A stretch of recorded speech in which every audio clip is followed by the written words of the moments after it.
Hello everyone, and welcome back to Myths Matter with James Portnow. I'm never going to get to do one of these from my own home. Someday I hope that I can get you one of these at good video quality and good audio quality, but until then, I am coming to you live from my iPad because convention season never ends.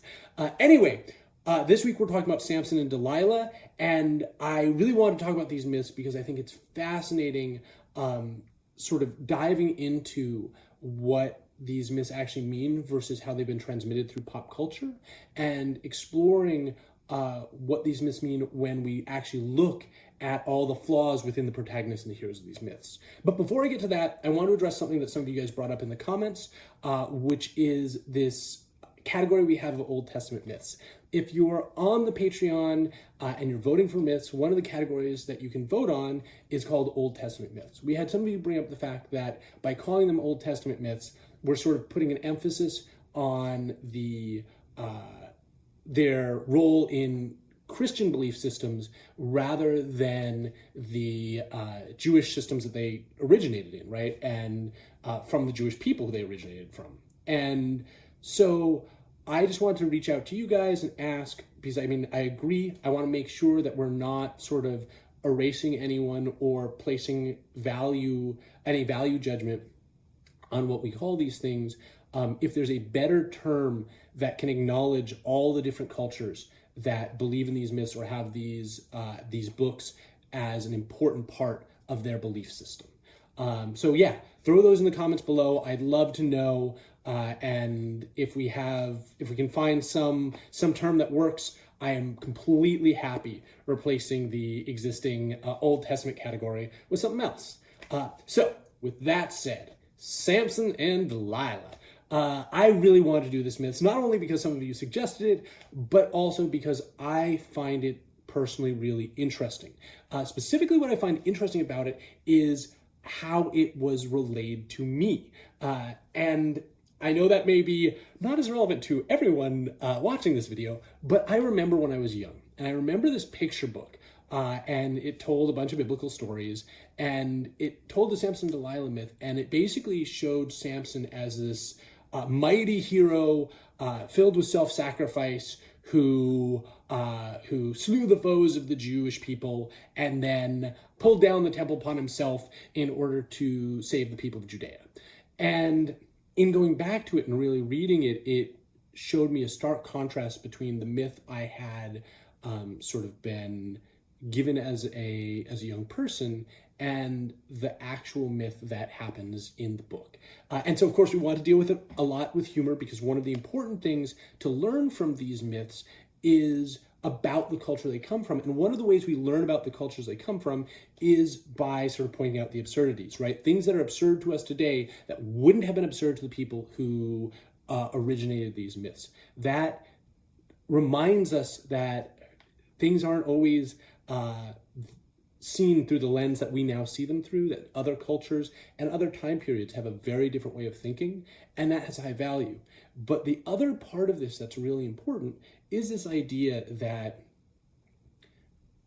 a lot of the teaching in some of these myths, and a lot of the things that I think even the original cultures really, or more accurately, very much the original cultures wanted to get across, are embedded in the hero's flaws as much as in their heroic actions. It doesn't really teach us that much to see Samson purely as a hero. But once you dig in and you show both sides of it, and you show that, yes, he was a mighty warrior who did indeed slay a lot of the enemies of the Jewish people, but he has all these other flaws, I think we learn a lot more. And just real quick, note, tangent, whatever, judges. A judge was basically a king. Yes, they did do some judging like kings often did throughout history, being arbiters of disputes or whatever, but primarily they were much more like a tribal leader or a king than they were what we would think of today as a judge in a court. But going back, Samson and flaws, right? So we see Samson as sort of full of rage and vengeance. Sometimes he's petty. And yet, through all this, he maintains his power, right? He is strong and mighty and can fight off anyone, can never be captured, can never be taken, because he has a covenant with God. And this isn't sort of an analog for the Jewish people in the book of Judges, right? Because the book of Judges is all about the times where the Jewish people broke their covenants with God and what happened. And when we look at Samson, no matter what happens to him, he's okay and he can fight his way out until that moment where he puts his own desire above his covenant with God, right? When in his dealing with Delilah and his desire for Delilah, he ends up placing that ahead of this sort of covenant he had from birth. And sure, we can talk about all sorts of things about the difficulty of maintaining a covenant that you may not have personally sworn to before you were born. Different topic.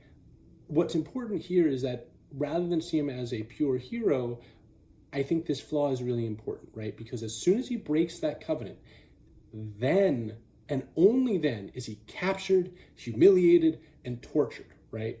And so we see the lesson from this actually comes from his most flawed moment. The lesson from this comes from this this moment, this personal failure, this willingness to put desire above his covenant with God. And then what do we see at the very end? We see this last moment where he calls out to God and asks for basically his powers back, tears down the temple, and destroys a lot of the enemies of the Jewish people. And in that moment, we also learn something about how the God of these books is to be understood. Because, yes, there are plenty of examples of this God as a wrathful God. And even with Samson, he's sort of a God of might, right? What he's bestowing on Samson is physical power. But we see in this last moment that the covenant with God, even though broken, is not severed, right? That so long as he is willing to acknowledge his own failures and essentially his own sins and call out to God, he can essentially re-enter the fold, right? He can become chosen of God again and have the strength to do what he needs to do in the last moments of his life.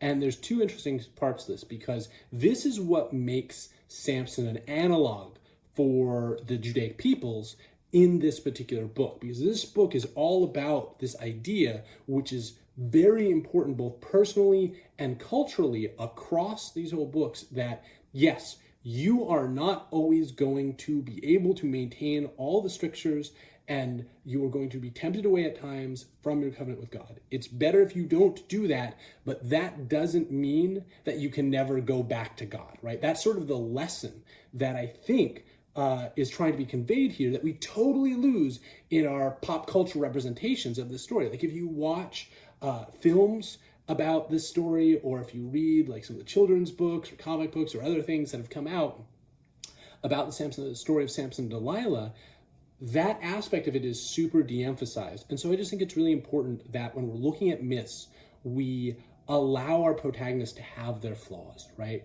And we acknowledge those flaws, and we ask ourselves what they teach us about the myths and what they teach us about sort of what the myth makers or storytellers or prophets or whomever it was who helped transmit these stories were trying to say to us with these myths. Because if you cull those from your myths, you are taking a lot of the value as an analogy, as something to learn from out of these myths. So with that, I'm going to be done for this week. And maybe by the time that we do the next one of these, I will not be on the road. All right, I will see you all then. Take care, everyone.